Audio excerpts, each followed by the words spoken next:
Kahit nasa ika-4 na pwesto sa bilangan, di pa raw magko-concede si Vice President Jejomar Binay sa nangunguna ngayong si Davao City Mayor Rodrigo Duterte.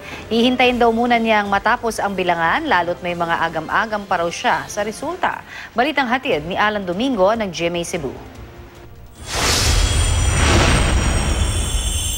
Nasa Cebu si Vice President Jejomar Binay para pumunta sa burol ng kanyang supporter na miyembro ng Apo Fraternity.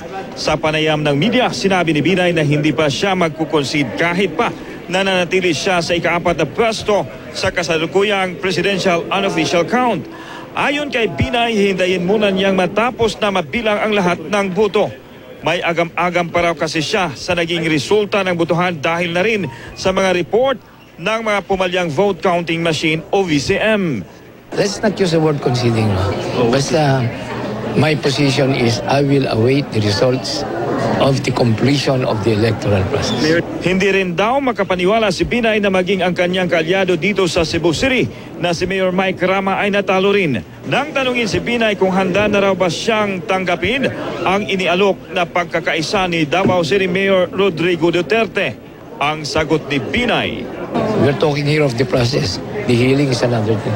pinasalamatan ni Binay ang kanyang mga taga-suporta sa Cebu sa mga boto na ibinigay nito sa kanya. Alan Domingo, GMA News.